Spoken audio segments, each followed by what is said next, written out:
Our fifth session, our second session today, is on municipal approvals and community engagement. And for this session, we have Professor Mohamed Badissy from Penn State's Dickinson Law School. We also have Tom Murphy again and Dan Brockett. Thank you, Ross. Truly a pleasure today to be able to introduce Mohamed Badissy, Assistant Professor of Law at Penn State Dickinson Law. Mohamed is a scholar, advisor, and international development advocate in the field of finance and climate, of energy and climate finance. Now, his research focuses on the use of contract standardization and sustainable finance to accelerate the development of energy infrastructure in emerging markets to increase access to affordable and abundant energy. Professor Badissy previously served as a senior attorney for energy and finance with the Commercial Law Development Program of the U.S. Department of Commerce. He advised governments in emerging markets on commercial law reforms intended to catalyze private investment to increase energy access and decarbonize power markets. More recently, Mohamed has worked with our team looking at municipal regulation, both in Pennsylvania and across the U.S. Also, he grew up on a farm in the state of Washington where they also hosted solar. All relevant experiences. We really appreciate having you here today. Thank you, Mohamed.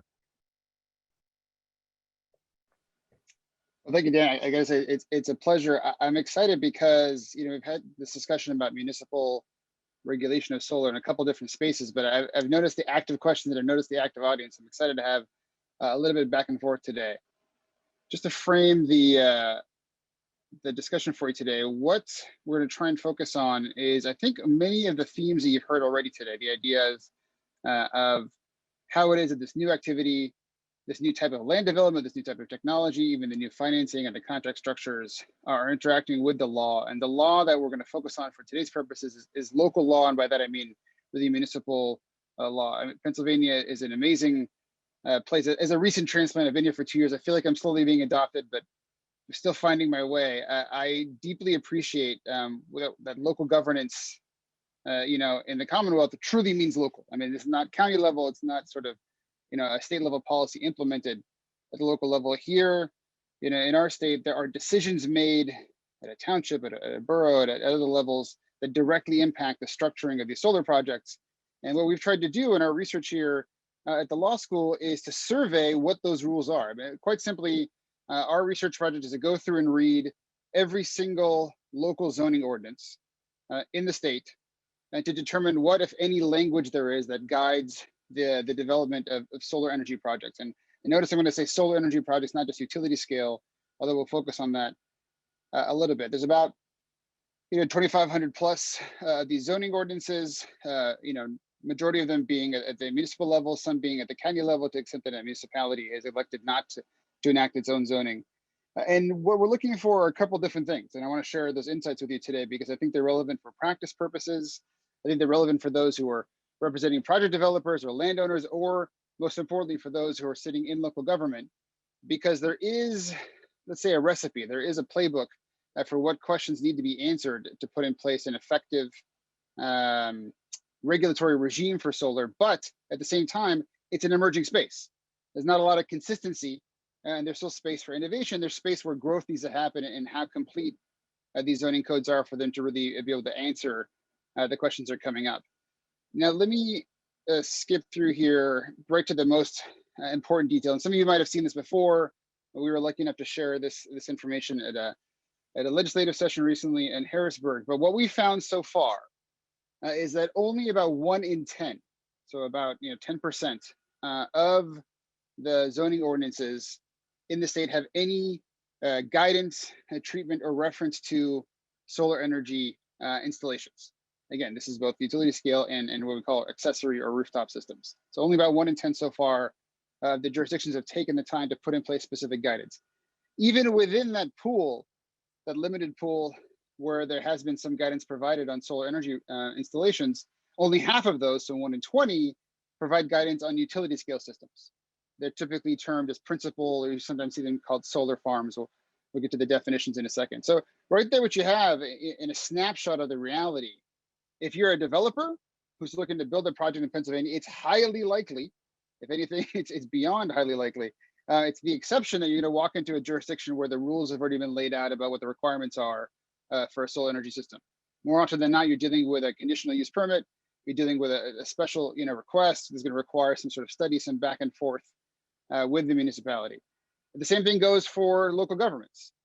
Considering the fact that there's such limited coverage here, you often can't rely on there being standards or there being sort of a broad best practice in this space. A lot of the governments that have taken the time to put what we call a solar ordinance in the books are sometimes following some limited templates that are out there, but often are developing, ad hoc. They're coming up, they're listening to questions from the community, they're listening to questions, from the developers, and they're thinking through answers and thinking through solutions on their own. And so what we're hoping to do with this research, and frankly, I encourage questions from the audience in this regard, is to identify what's common so far. And then once we've done that, to be able to identify what an ideal, regulatory framework, what does the ideal, rule look like when it comes to balancing both the needs of developers to know what the strict requirements are for everything, from the setback requirements to the safety and even screening, but also to address concerns within the community. We've heard mentioned before that there's some common concerns like glare or noise,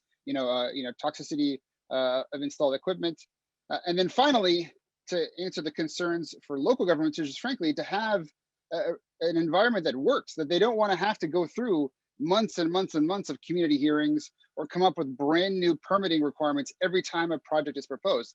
As we know, most local governments are part-time, the part-time officials, and lack the full-time staff. Even to the extent they have the full-time staff, they're busy with everything else that a government has to do.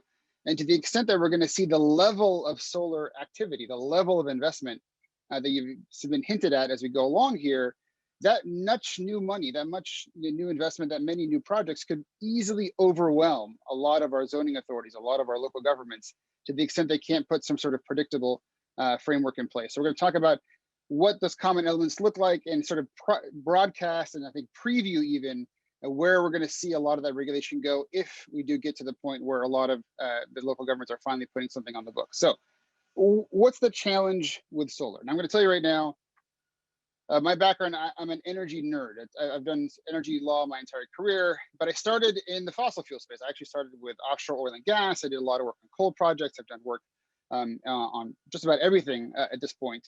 It's only in about the last 7 or 8 years or so that a lot of my clients, I was in the US government and we were working with foreign governments, started raising the question of, well, what this new emerging technology, solar, wind, geothermal, a biodigester, whatever it may be, how do we regulate this newer, and increasingly significant part of our energy space? So I come from a background of oil and gas, and I like to compare the two because I think it helps put the legal challenges of solar project development in context. What I'm going to suggest to you is that in some ways, I honestly have a lot of sympathy for the local governments that are dealing with these solar projects because they're more challenging, in my opinion, than a traditional oil and gas sort of, extraction, reservoir extraction, or a traditional energy project, like let's say, a gas or coal or nuclear power plant. And I'll tell you why I think they're a little bit more complicated, just from a legal perspective. In one way, solar energy systems, especially those that are at scale, those that are of utility scale, have a lot of the same challenges with surface area use displacement that oil and gas does. So the extent that you're installing, a large solar energy system on a surface, in a field, or maybe on, some sort of brownfield, could be on top of a mall or a large warehouse, you've taken up space. And in many ways, the footprint of solar is larger than some other uses. So whenever you take up space, you're displacing use. You're displacing the otherwise sort of, potential use of that surface. And like oil and gas, where when you drill a well, you're displacing at least, some use there. Long term, there may be some grazing possible, at least during the production phase, the drilling and the finishing phase, you're taking away a lot of use. Whenever you have surface use displacement, you have competing rights and you have concerns, not just the landowner, but neighboring landowners and perhaps the broader community about what their land is being used for. So that surface use challenge and how you regulate surface use, which in many ways what zoning does, it regulates what goes where and which areas, which land gets used for which purposes. That's present in solar in the same way that you have those questions present in the oil and gas space. In addition to the surface use issue, you have the fact that solar energy is producing electrons, right? Solar energy systems are producing electrons that are being sold into a regulated energy market. Why that's different and why that's an important distinction for those of you who are thinking about this from a practical perspective is that oil and gas projects or oil and gas, the industry, can handle a little bit of risk, can handle a little bit of tension, can program into their projects some costs of regulation, costs of permitting, because the margins tend to be higher in oil and gas production. So when you produce oil, when you produce gas, you can sell it in a fairly liquid market. You can put it, in a tanker and sell it when the prices are high. There's the ability to what we call arbitrage, to take the risks of your project sort of in the near term and balance them out with the returns on your product, on your commodity in the long term. You don't really have that capacity in electricity markets. You can't bank electrons for that long, for maybe a few hours in a battery. Theoretically, pumped hydro storage, you can bank things for a few months. But in general, the electricity market is not a highly liquid market. There's not a lot of money to be made in the electricity space in terms of arbitrage. And so when you're building a solar project, you pretty much know what you're going to sell those electrons for. It's pretty easy to forecast a certain level. Again, there may be some trading, some limits, but the margins are far thinner than they are with an oil and gas project. So as a result, because the money is not as plentiful, the returns aren't as high, there's a lot less tolerance for risk and a lot less tolerance for the unknowns of regulation in the solar space. To the extent that you're walking into those 9 out of 10 jurisdictions in the state that don't have rules for solar, that's a big risk for a developer. Because even if they secure the land, even if they find the investors, if they hit some massive roadblock along the way that takes an extra even month, 6 months, God forbid a year, and the project development, that could kill the economics of the project. Whereas with an oil and gas project, they could probably eat that short-term loss and capture it down the road. So, all in all, you have the challenge with natural resource capture, the sort of surface use issue, the displacement issue, and the limited economics of regulated energy markets coming together to make solar projects very sensitive to regulation. And let me tell you what that means in an actual economic level. I'm going to skip over this. This is sort of a summary of our growing solar market. I want to skip straight to the reality of where regulation comes from and the impact it has on solar projects at a price level. So this is a dynamic that's familiar to anybody who deals in the energy space. You sort of have an intersection of different regulatory spaces. In one space, you have the land lease, you have the contract. It's a form of regulation. It regulates the relationship between the project developer and the landowner. You have at a more macro level, you have federal, state policy, things like renewable portfolio standards and other policy incentives that folks have spoken about that drive these investments. But there, in between the two, in between that local direct relationship between the landowner and the developer and the sort of macro level, policy issues, you have local zoning, you have local authorities, local government, which in many ways is regulating how the land use interacts with bigger challenges around where we want, infrastructure to go and what we want, our energy market to look like. And the reason I mention this is that in many ways, federal and state policy are starting to accelerate. We're starting to get more and more clarity. As has been mentioned, it's expected in the new administration that even more sort of clarity will come out on what the long-term energy policy is going to be. And the contracts are becoming more sophisticated. It's been mentioned before by Dan that in my family, we've negotiated 2 solar leases on our orchards in Washington State. These contracts, I think Brooke, had mentioned yesterday on our first day that they're not yet standardized, and that's true. But standards are emerging. There's enough of these things getting signed, and they're getting copied and pasted often enough that we're starting to get a sense of what a typical, contract looks like. But where there's still almost no definition, no consistency, is in that local zoning space. As I said, here, just 1 in 10, and actually really around the nation, there's not really yet a standard approach to zoning these projects. And so that's where I think perhaps the greatest regulatory volatility is at the moment. Let me just say one quick thing here about numbers. I think for anybody who has a business background, why does this matter? I'm going to spend the rest of my time, and Dan, please let me know if you'd rather have me sort of keep things short so we have more time for Q&A. I'm going to talk through some of the definitions and talk through what we see in these solar ordinances, but why does it matter? Just dollars and cents? It's basic economics.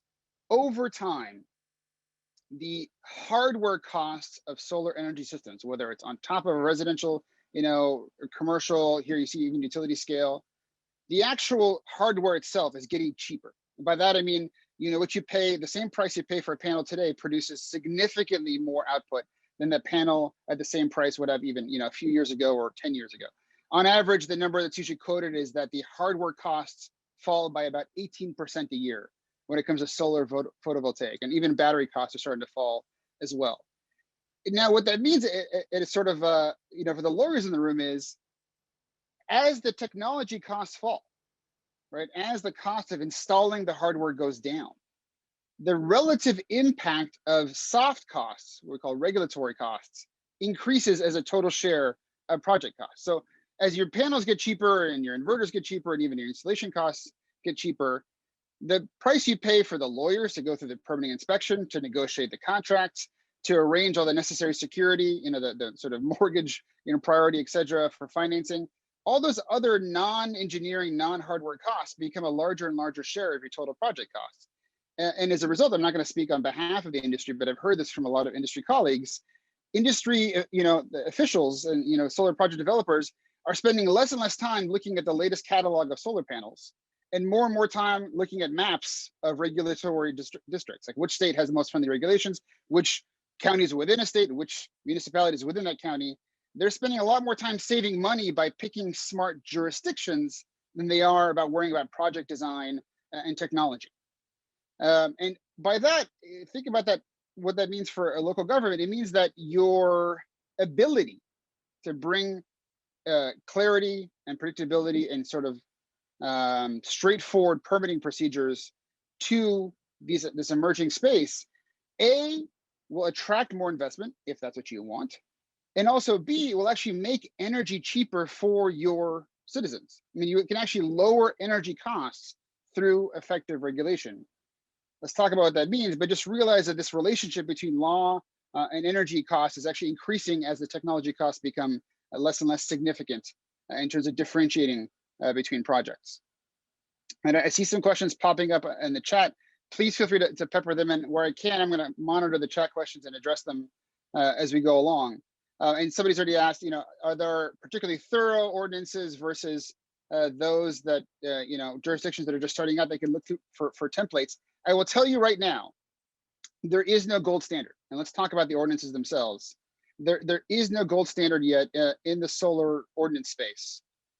We have seen states that have published model ordinances, but not every county has to follow them. We've seen counties that have published model ordinances, but not every municipality has to follow them. We've seen some model ordinances that have sort of become, common, but a lot of them are outdated. I'll tell you, for example, here in the state, Cumberland County put out a model solar ordinance, almost 10 years ago now. And while it was good at the time, it's largely, outdated now because it doesn't anticipate things like energy storage and a lot of the other sort of newer issues. So I can't say that there's a standard just yet. There are some efforts by the Department of Energy and even by some others to put out some sort of best practices, but there's no guidebook just yet on what a good solar ordinance looks like. But a great question. What we do have, though, is at least a checklist of what you would want to see, what you would expect to see in a thorough, sort of effective solar ordinance that really provides guidance and provides consistency in the development of these projects. I've listed for you here sort of the top 6 or 7. There are at least a dozen more things that are commonly addressed in these ordinances. I don't want to bore you with them here. They're mostly, I think, uniform. The reasons I've listed these is this is where you see the most variation. And this is just within Pennsylvania. This is just a snapshot within the Commonwealth of Pennsylvania and the ordinances we reviewed. Again, just that 1 in 10, just that small pool. We've already noticed a lot of variation. So you would expect that unless some standards come in, and that's one role we play as lawyers, is trying to push standards in the industry, you would continue to see a lot of variation that can cause some issues. So where do we see that differentiation, and where are the real key terms when it comes to solar ordinances? Right off the top, any good lawyer knows your definitions sometimes make or break a particular piece of policy. There's a lot of variation in even just what you define as being a solar energy system and the scale of that system. Now, generally speaking, I think we can all agree that when you put up a panel, you connect it to your energy system. It could be just within your house. It could be connected to the grid. That's a solar energy system. It's taking solar photons and converting them into electrons at a basic level. A lawyer's not going to pretend to be an engineer here, but the technology is not too hard to define. Where we see a lot of differences is in the scale of the system. What's a personal use system versus a quote unquote utility scale system? I would argue to you right now that what we have on the books already are fairly limited, I'd say strict definitions. Usually the accessory solar system, that is to say, a system that's intended to be below the utility scale, is defined as a system that's installed for primary use. That is, the output will primarily be consumed by the existing, land occupant, landowner, the existing sort of use of that land. So on top of a house, supplements the house's use. On top of a factory, it supplements, their input. On top of a warehouse, it's used for powering the warehouse. Right there, you already start to see one of the restrictions with this kind of definition, that as the systems become more powerful, and frankly, as you can install more and more, think of a 1 million square foot warehouse, you can install a massive amount of panels on the roof. If they're using 10% of that output, 5% of that output, is it still an accessory system? More importantly, what if there's seasonal variation? Maybe in the summertime, they're using a high amount of it, 50% for air conditioning, but then as the weather cools down, they start exporting 90% of the output back into the grid. The traditional idea of an accessory system being something you add on to your existing land use made sense a while ago, but it's becoming harder and harder to really draw that line today. Compare that with what they call, it's sometimes termed a major energy system. Sometimes you see it called a solar energy farm or a principal system. If you define those, the other end of the spectrum is those systems that are primarily intended to export energy, right? You see here the term, the idea, to supply electricity to an offsite customer. Well, think about how that becomes to be ambiguous as things like community solar emerge. If you're installing a solar energy system on an independent piece of land where the primary use of that land will now be hosting that solar energy system, and it's meant to supply energy, typically we think of that as utility scale. But now, if the energy is staying within the community, it's going directly to local consumers. That's what community energy is, developing, generating solar energy for use by the community. Then you sort of lose those utility scale concerns. It's not a commercial scale project. It's not selling into, the regulated energy market. It's sort of a direct point to point, solar generated, solar delivered to a set number of customers. And so even the definition of principal systems, of major energy systems, starts to become a problem as new variations like community solar come into the mix. So I think some of the smarter, some of the more future-proof solar ordinances that are coming out today are starting to put in multiple factors. Not just is it for own use, how much of it is being used on site, not just that it's intended to export to offsite customers or what type of customers. The definitions are evolving, but realize for those of you who are trying to comply with the definitions in the book today, you may find yourself sort of pigeonholed as an accessory or a major system, even when you don't see your own project having that necessary character.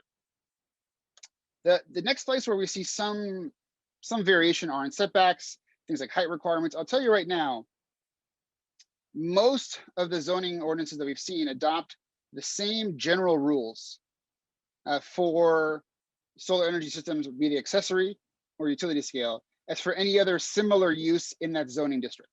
So there's a lot of sort of pass through of existing regulations, but you do see some sort of additional guidance, for example, on height requirements. Sometimes there's an additional height allowance for especially accessory systems that are installed on top of an existing structure, because while the existing structure may already be at the limit for that particular zoning district, it would basically, it'd be impossible to add a solar energy system if it was going to exceed that limit. So this additional allowance sometimes is provided for height requirements to allow for these systems to come in without violating or requiring a variance, to sort of go beyond the height requirements. So you see some variation there.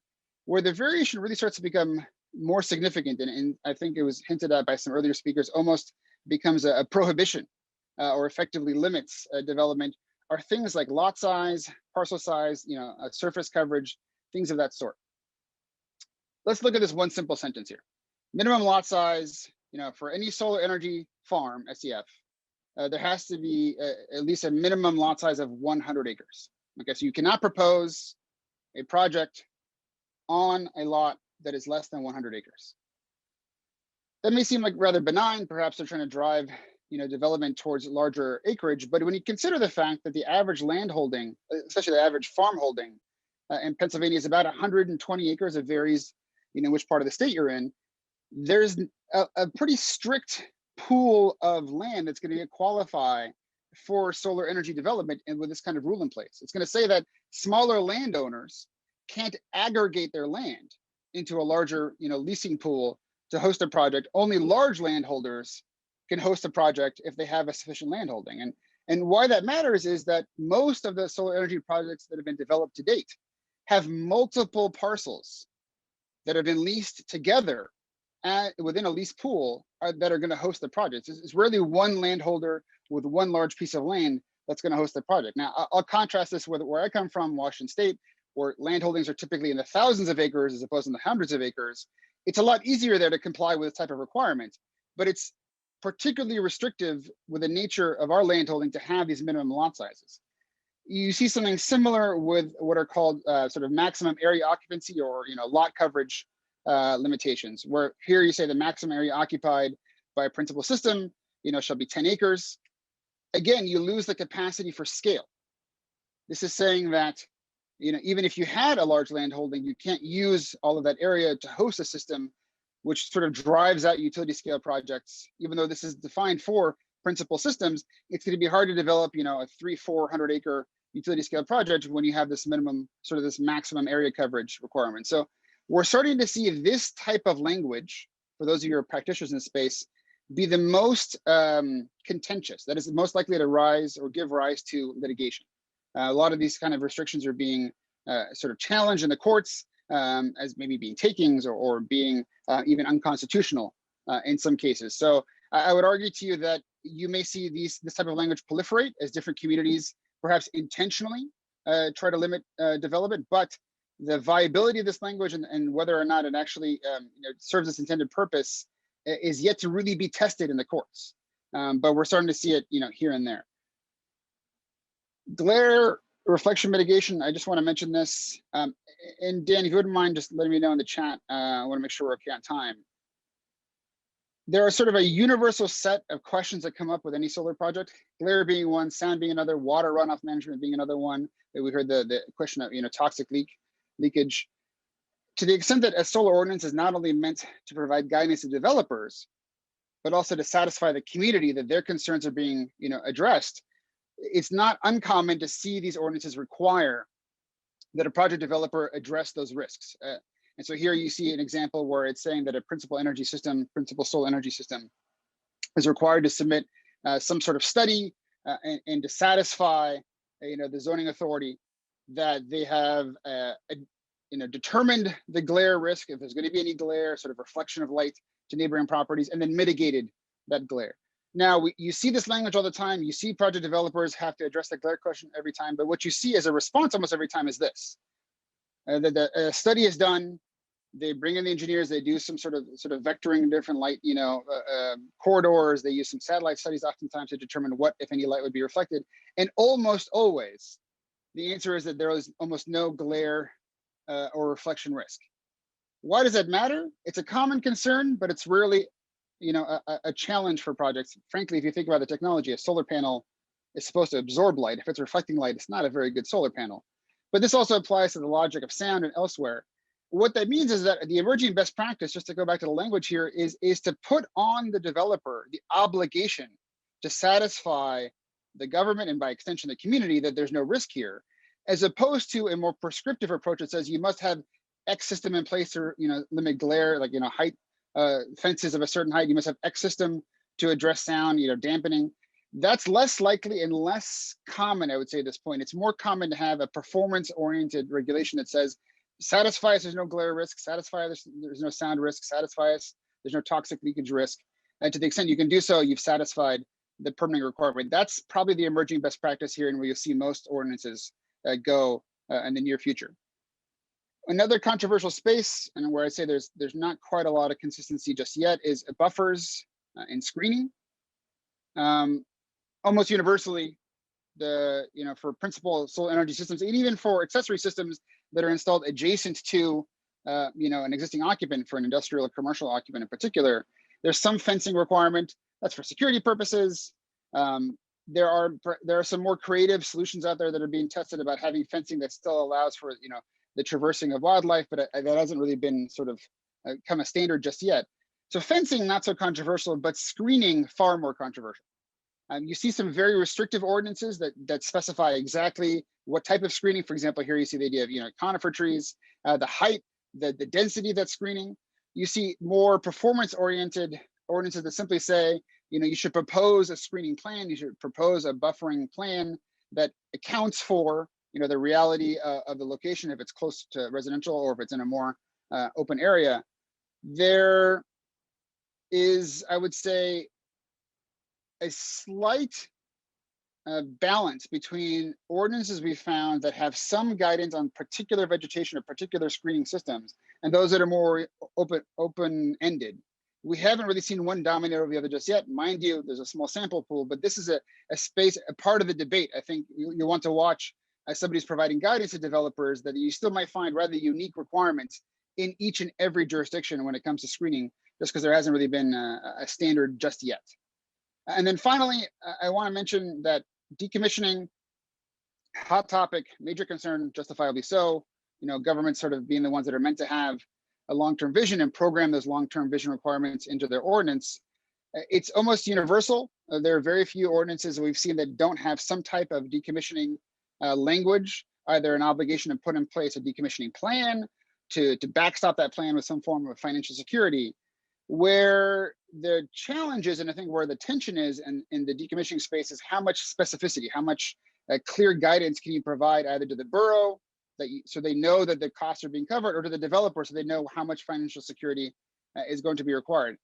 There's not a lot of numbers out there yet. We don't, because we're sort of still in the first, maybe second generation of solar energy projects. Not a lot of them have been decommissioned, and because recycling of solar energy panels is becoming more common, especially in places like Europe, but hasn't really become a mature industry. We're still developing our first, I think our very first recycling plant here in the US. The actual cost of decommissioning is not clear. I think that's important to point out because to the extent that there's a desire, by a local government to put in place fixed numbers, that here's the actual bonded cost required, it's hard to figure out that number right now.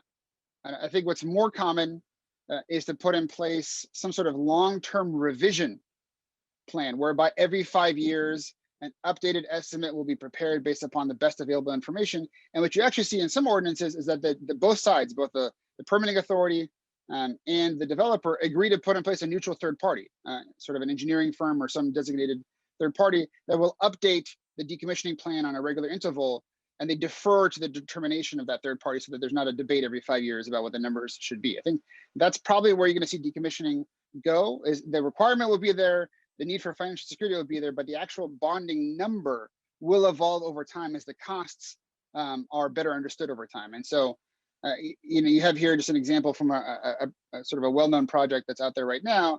They came up with a fairly low decommissioning cost, about $1.6 million, because they had a very high estimated cost of value of the recycled panels. They sort of estimated that a lot of the precious metals and the glass and the silicon would be highly valued. So they thought the decommissioning costs would be quite low.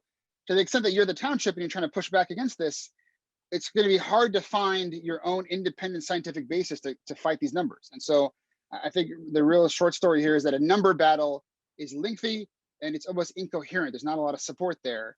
An agreement between both sides to revise the numbers as you go along is probably the safest path at this point in time. Let me just do one more slide here, just to mention, it comes up very often about what's the reality, especially for local governments when it comes to tax credits or incentives. And then I think, Dan, I'll welcome your comments, or we can move to the Q&A. Right now, it's pretty straightforward. There are federal tax credits that are available for solar energy development. That's for both accessories, self-generation systems and for utility scale systems. For those of you who follow this closely, they've sort of varied over the years. They used to be higher, they've ramped down. At one point, they almost expired and they were renewed by Congress. But there is that tax credit out there, but it's directly through, sort of an IRS credit directly through this federal policy.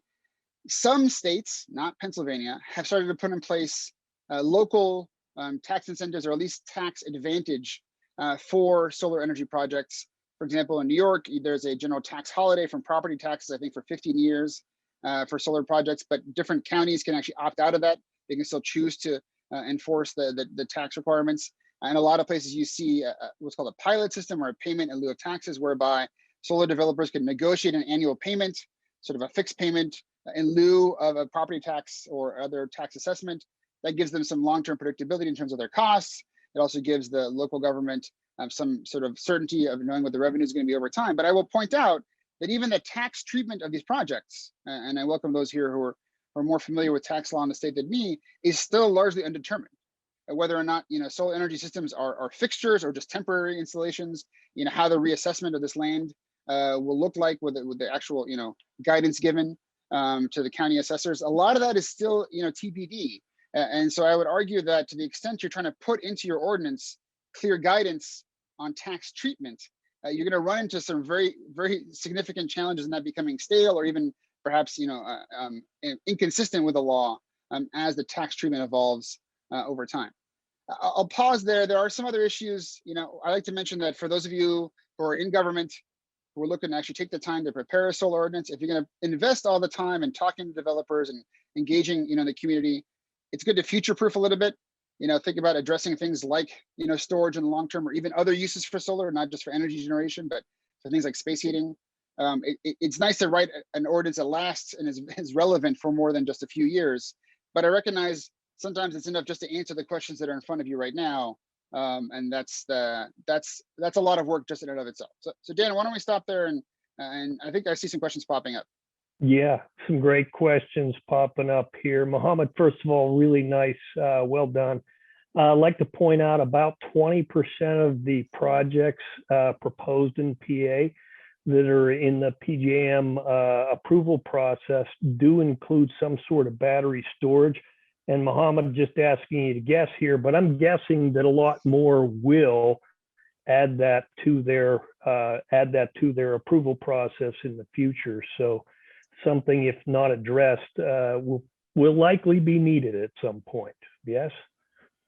Well, that's true, and it's worth pointing out that one of the challenges for local authorities that to the extent you're permitting a project today, and it may be revised in 5-10 years time to add sort of battery storage components, is that actually require additional permitting, and you'd want to define that. You'd want to make that clear. If you do want it to require them to come back to that, because in some ways that battery installation is going to occur within the existing footprint, within the existing lease area, within existing permitted project area.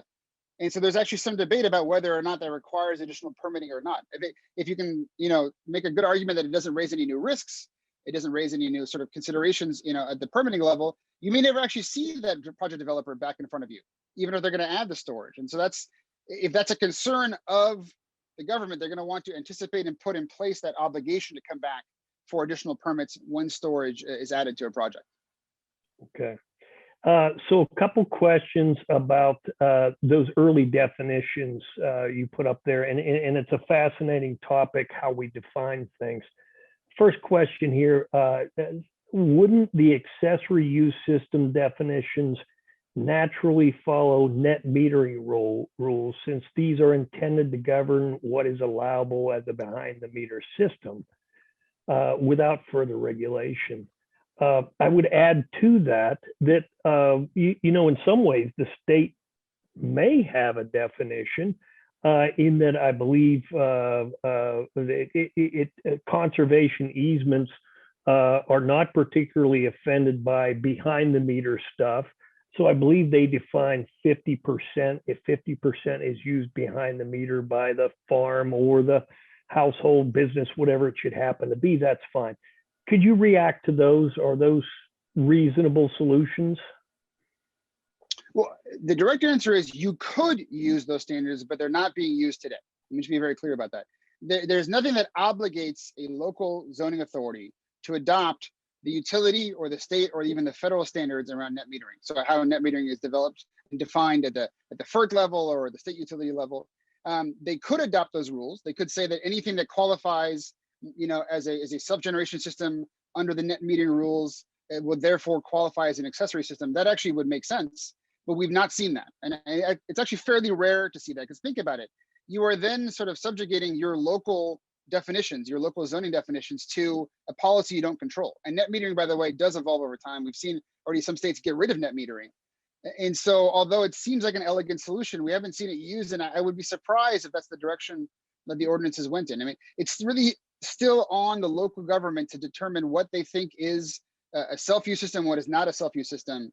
I think the industry is starting to sort of develop their own standards, ways to label and to distinguish. But even net metering is not a clean and easy line that you could draw for this regulatory purpose. Okay, that's a great answer. I would mention, Mohammed, I always have some sympathy for local government officials who seem to be expected to be experts in 1,000 different things at the same time.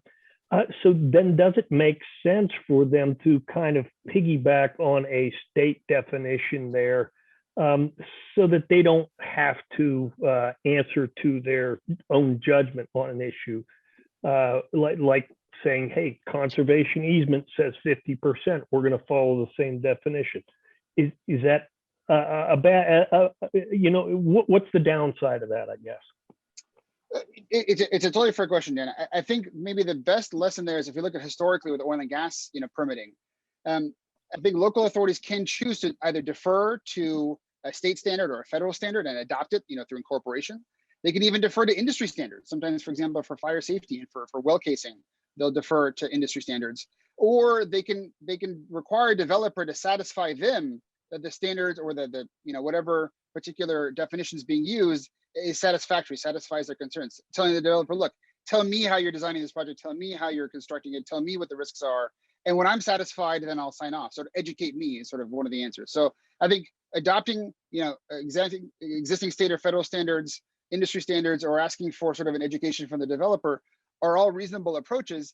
It's important to point out that federal standards are sort of emerging still. There are some construction standards that have come out when it comes to at least the electrical engineering side of solar systems, but I don't know that there's an easy sort of copy paste or incorporation option just yet, but that would make sense as one pathway down the road to defer to other standard setting or other agencies in adopting their standards, like we do oftentimes in environmental law. That could be the case. It's just not the case yet. Okay. All right. We've got some great questions coming in. I'd like to remind you, we would certainly welcome some more. So Mohamed. Hey, Dan. Yeah. Sorry, it's Brooke. I have a couple of points to make on these next couple of questions, so go ahead.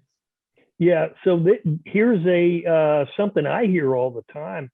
That initial developer coming in, you don't know that that's going to be the same, the same owner of that system, if there's going to be a responsible party down the road and so forth.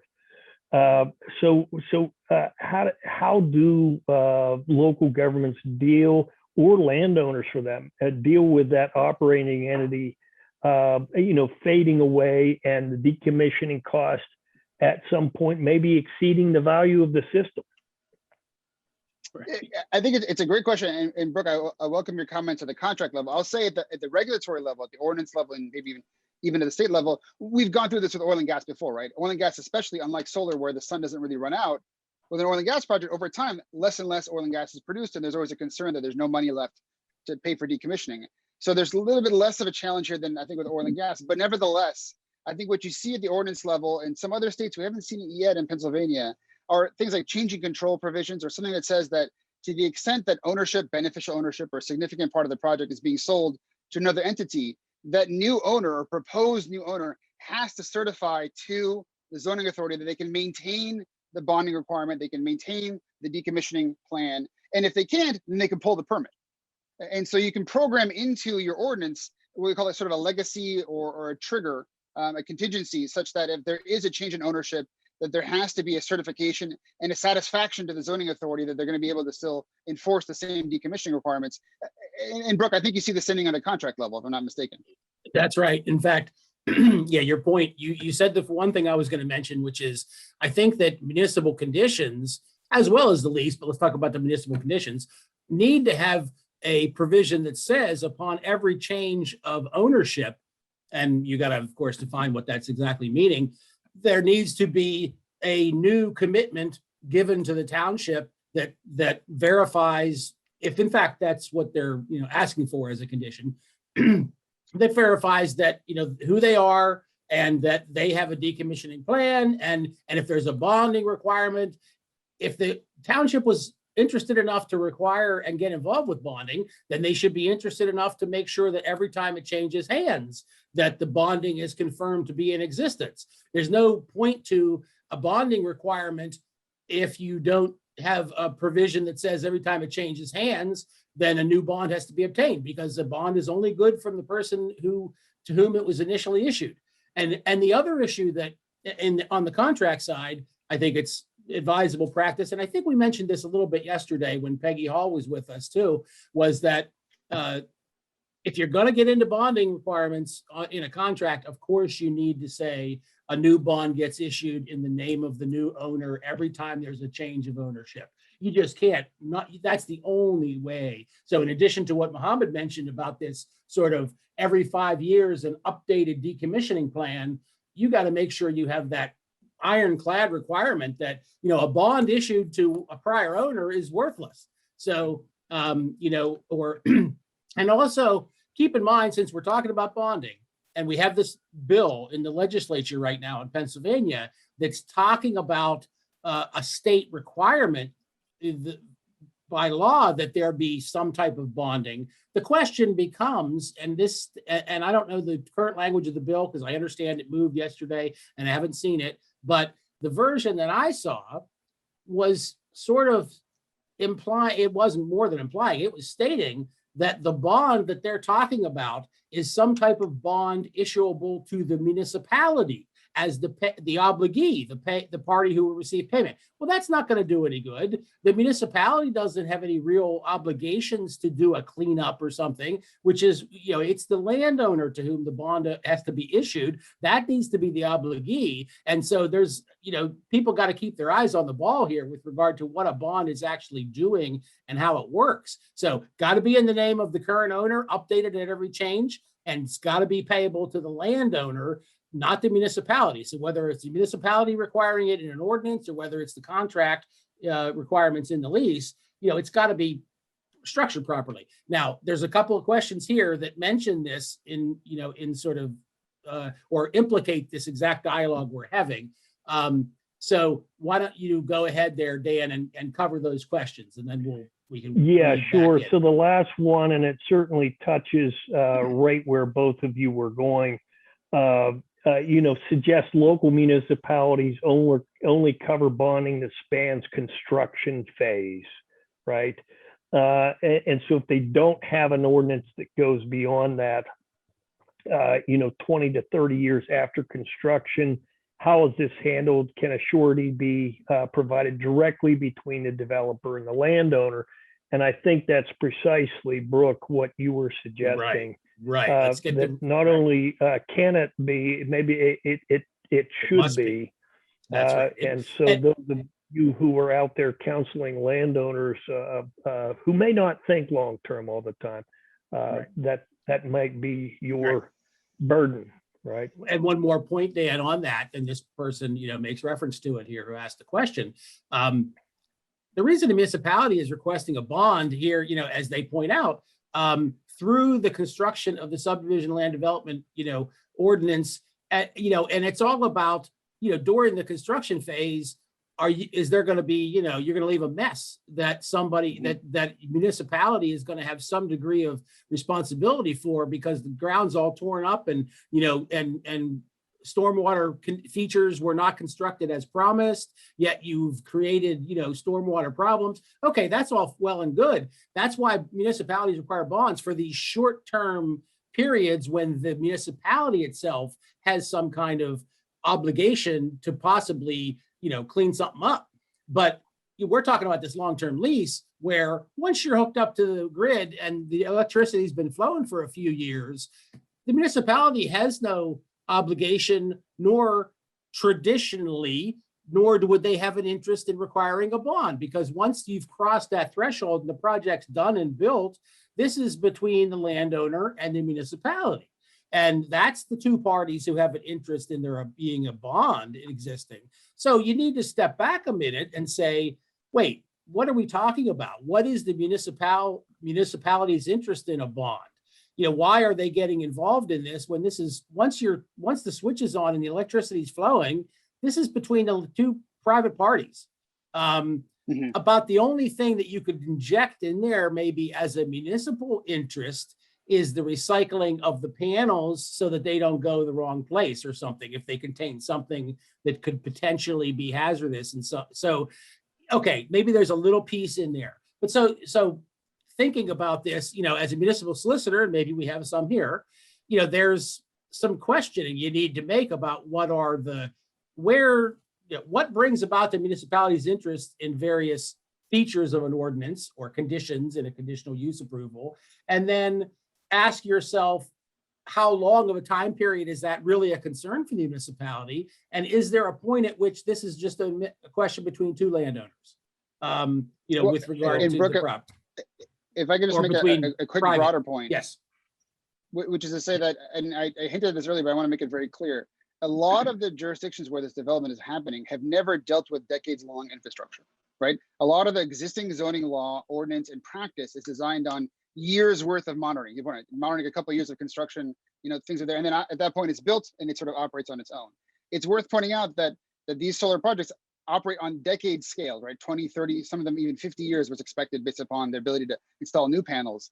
And so I would encourage what Brooke is saying, not just to revisit your bonding requirements and determine whether they're appropriate for something that's on a decades-long scale, but other portions of your zoning code, which may not anticipate the need for you to maintain an active position in monitoring and regulating and observing the operation of a piece of infrastructure that's going to last for decades. And I think especially with our rural areas where they haven't hosted this kind of infrastructure before, that's a significant challenge. It may require some rethinking even of how you administer your zoning code altogether, let alone just adjusting some bonding requirements and other issues. So I want to acknowledge, as Brooke did, that, and I think Danny said so too, the real challenge this poses to some of our local authorities. Next question, right. Dan, is a pretty good one too. Yeah, well, I I need to jump into something else. I'm going to ask Ross to launch a poll at this point. And if you folks would please complete that to your best while we continue to discuss here, I would really appreciate that. Just to jump to a very different topic, someone asked if you have seen any language in ordinances that address impacts to nearby property values. This is a common fear that we've heard expressed by some nearby landowners. Have you seen anything like that? So the answer is no, and because it's totally unworkable. As a legal matter, it'd be almost impossible to enforce that kind of language, because you'd have like a 10-year-long legal case about what's worth what, and you'd have a battle of appraisers. And so I will tell you that while there is some capacity in the zoning code, and we have history in zoning law of determining impacts from development on adjacent land, usually it's beneficial impacts, right? To the extent a new road benefits your land, you have to pay some sort of contribution as part of it, almost like an assessment. We don't really have any precedent in zoning law generally, and local law here, at least in Pennsylvania, about blocking or at least authorizing a particular development because of its impact on neighboring land values. That's really a civil concern. That's something that that's actually a private cause of action. It's very rare for the government, even local government, to start getting involved in protecting one landowner's property value over another landowner's. That's not really how zoning law works for the most part. Mm-hmm. Well, thank you for that. I've got kind of a big general question. You've looked at some ordinances in other states. How's Pennsylvania stacking? Are we all trending in the same direction? Are you seeing any notable differences there in terms of these local regulations and what folks are concerned with out there? It's a good question. I want to start by acknowledging sort of one of my law students who works on this research project, Asa Held Church. I think may have put some comments in the chat. And to give him credit, he's one of the group that's reading through the 2,500 plus ordinances. So they deserve some credit for just that task alone. That, we have, I think, about like a half dozen or so model ordinances amongst the counties here in Pennsylvania. Again, I think they're a bit dated, but they're there, and they track, I think, a lot of the model language you see from other states, even neighboring states, or places like, I think, Wisconsin and Michigan, which have similar agricultural and rural area concerns that we do. And so I think we're largely in the norm. If I was going to offer my personal opinion, again, we're going to publish the research, and it's meant to be neutral and really just, it's a snapshot of the law as it is. It's not a commentary on what we think the law should be. But in my personal opinion, I don't think we're far behind. I don't think we're far ahead. I think we're sort of smack dab in the middle. I think what's different is that as more and more of these projects get developed, and the easier projects get snapped up, that is, the ones that have large land holdings, so they don't have to deal with a lot of aggregation of lease holdings, that are sort of, avoid a lot of the water runoff or the agricultural or the environmental issues, that are close to the existing infrastructure. As that early phase of the solar industry wraps up, and sort of the easier projects get done, we're going to start seeing projects pop up and more sort of second, third generation or farther away, destinations. I think that's where the questions really start to become more difficult about competing soil qualities or tax treatment in a jurisdiction where there maybe was no particular, assessment capacity for this kind of infrastructure. So I would say that while we may be in the norm today, I think compared to most of the other jurisdictions, most of the other states, we're going to have more headaches than most places because we have more diversity. We just have more going on in Pennsylvania, from industrial to rural to urban, than most other states do. So all of the possible problems with solar, we're going to see here at some point, which in some ways means that we're going to be the best laboratory. I think I'm trying to put a positive spin on it, but I don't think we have a problem being in front or behind the pack. I just think we have a problem in knowing that because of the diversity of landholding, the diversity of users, the diversity of industries here, we're going to see lots of different questions pop up. Everything from, if I put panels on a 1 million square foot warehouse, is it still an accessory system, to if I put panels on prime agricultural land, am I violating some sort of agricultural policy? We're going to see all of that pop up, I think, here at some point. Okay, you managed to accidentally bridge right into the next question, which is excellent. So someone asked here, how are we defining what prime agricultural land is? Well, the soil. It's funny you mentioned that. Oh, sorry, Yeah, Brooke, please go ahead. You go ahead. I was going to say this, the type 1 and 2 soil has been the standard that has followed us from time immemorial, in Pennsylvania, statutory law and regulatory law. Now, I don't know, and Ross, you may know this better than I do, where that originally comes from and why that has become such a standard. And I am not even the expert to tell you what those soils, consist of, what those, the actual formal definitions. But anyway, go ahead. Well, I was just going to point out that I was actually just having this discussion with Isahel, again, the law clerk, who's joined us the other day, and he shared with me a couple of examples recently that he saw in ordinances where they did have soil-specific restrictions, and I've gone through and just out of curiosity read through a bunch of others just to compare. I don't think there's any consistency. Usually, the standard being applied is that existing jurisdiction has already gone through and classified particular zones as having a soil type. So this district has soil X and this district has soil Y. So they've already done some grouping, some designation of soil qualities, but not on a parcel by parcel or a lot by lot basis. It's on a district by district basis. So really what you're saying is when you're distinguishing the ability to develop a solar project on this soil versus that, you're actually just saying the same thing about this zoning district versus that zoning district. It's really, don't have the capacity at a granular level under the zoning law as it stands to distinguish between two different adjacent properties that may have two different soil qualities, as unlikely as that is, and saying one qualifies for solar and the other one doesn't. So I think in many ways it mirrors district designation. It could mature to the point of being that specific. But I think your point, Brooke, and I think the point now is that the soil quality designations and that whole standard isn't at that level. It's really at a higher level. Okay. And everybody's jumping in the chat here, and we know, the federal government has the data and they do the grading, the soil grading, so to speak. I just don't know where Pennsylvania statutory law picked up on this, type 1 and type 2 soil designation. And maybe that is an NRCS standard that has been, that is universal. But, I was a green attorney back in the early 90s going to zoning hearings, and that was already the standard, and it's just, that's been it since I've ever been in practice, in every, in every zoning ordinance. And I used to run around from township to township doing, cell tower approvals, and that was a big issue back then.